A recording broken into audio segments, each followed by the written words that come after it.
Dulcenae est le premier institut de beauté inclusif. Il s'adresse à tous les publics, notamment les brûlés, ceux qui souffrent d'un cancer, d'une maladie de peau, ou les personnes en surpoids. Installé dans le 9e arrondissement, cet espace de bien-être espère attirer ce public éloigné du soin, mais aussi des clients lambda. 20 minutes a pu visiter et rencontrer le couple à l'initiative de cette innovation en exclusivité. Vous imaginez quand vous avez une poche pour l'urine combien il est difficile de se déshabiller devant une esthéticienne, assure Laurent. Brûlé sur 60% de son corps à 4 ans, il a souhaité offrir la possibilité à tout un chacun de s'autoriser un moment de bien-être sans prendre le risque de se faire mal, ou d'être rejeté à cause d'une cicatrice ou d'un handicap. Des allures d'appartement avec son épouse, Sophie, ils viennent d'ouvrir le premier institut de beauté inclusif de France, baptisé Dulcenae. Cet espace accueille avec bienveillance toutes les personnes qui ont traversé ou se battent encore contre un cancer, un accident, une maladie chronique, un handicap, une maladie de peau. Mais aussi des seniors, qui ont parfois du mal à dévoiler leur corps, précise Laurent. On estime qu'environ 20 millions de Français ne trouvent pas de soins esthétiques adaptés. Mais si on parle d'inclusion, c'est parce que Dulcenae s'adresse aussi bien à ces exclus du bien-être qu'à tout un chacun. Venez avec vos particularités, qu'elles soient criantes ou pas, synthétise Laurent. Ce lieu est à l'image de notre couple, pour les corps abîmés et les autres, renchérit son épouse.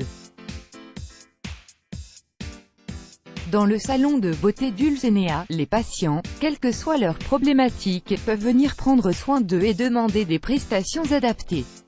Au Gabriel, 20 minutes, cet institut de 100 mètres carrés, qui a ouvert ses portes lundi au cœur du 9e arrondissement de Paris, a des allures d'appartement. On prend rendez-vous sur un bar, on attend dans un salon où des ateliers collectifs permettent au public, malade ou non, d'échanger, et d'apprendre à prendre soin de soi à la maison. Des ateliers où on mélange les problématiques, détaille Sophie, pour éviter toute stigmatisation.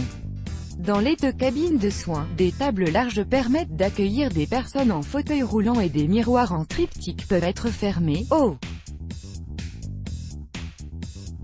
Gabriel, 20 minutes retrouver une estime de soi. Personnellement, j'aime me faire masser mais en général, soit l'esthéticienne refuse, soit elle y va trop fort sur mes cicatrices, soit je ne sens quasiment rien, ironise Laurent. Avec notre association Burns and Smiles, on s'est rendu compte que le premier problème des brûlés n'est pas forcément le regard des autres, mais leur propre jugement et l'autocensure. Avec le risque de freiner leur vie sociale, mais aussi professionnelle. Dans ce contexte, retrouver de l'estime de soi, arriver à se regarder dans la glace ou soulager ses tensions constitue un premier pas important pour se reconnecter à son corps, et à l'extérieur.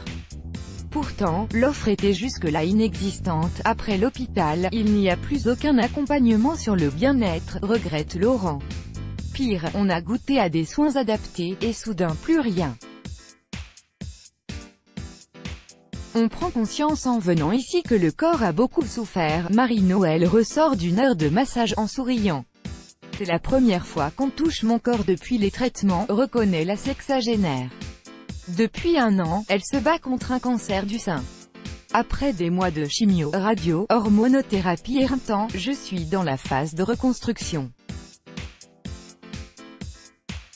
Et on prend conscience en venant ici que le corps a beaucoup souffert. Je suis arrivée totalement crispée et je n'ai plus mal nulle part. Mais au-delà d'un bien-être physique et psychique évident, Marie-Noël est venue en totale confiance.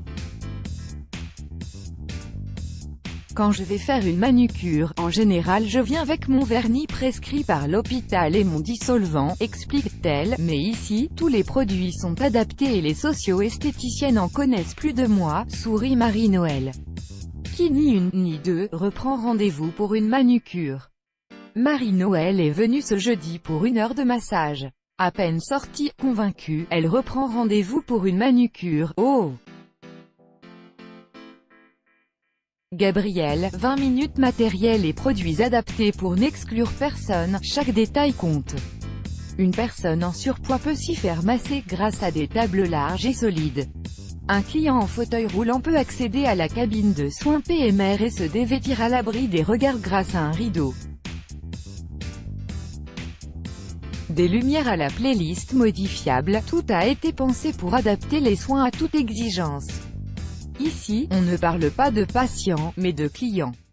On a beaucoup travaillé sur le design du lieu, les couleurs, pour que rien ne rappelle la maladie, insiste Sophie.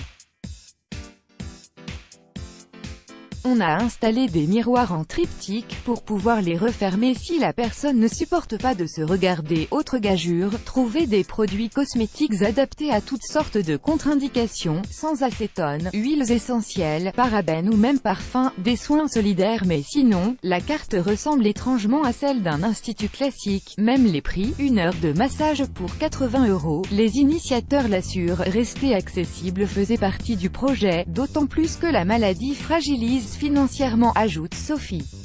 Mais la solidarité s'inscrit dans l'ADN de Dulcenae. Des soins solidaires devront à terme représenter 15% de leur activité. Comprenez, une association de patients, l'institut et le client partageront les frais, pour que ce dernier n'ait que quelques euros à payer.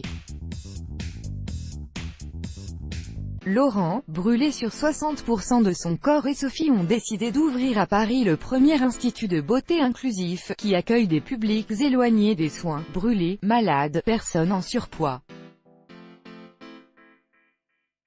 Au Gabriel, 20 minutes, créer un réseau sur toute la France, s'adapter à toutes les problématiques avec douceur, c'est un certain challenge pour les socio-esthéticiennes qui y travaillent. Aujourd'hui, elle ne travaille qu'en hôpital, prison ou centres sociaux, reprend Laurent. Ce matin, Julie s'est occupée d'une femme qui a souffert d'un cancer du sein puis une brûlée. L'équipe de Choc espère convaincre, et lancer 2 autres instituts à Paris en 2019. Avant d'ouvrir tout un réseau également en région, il faut créer un maillage sur le territoire car quelqu'un qui a du mal à sortir de chez lui ne fera pas 30 km pour un massage.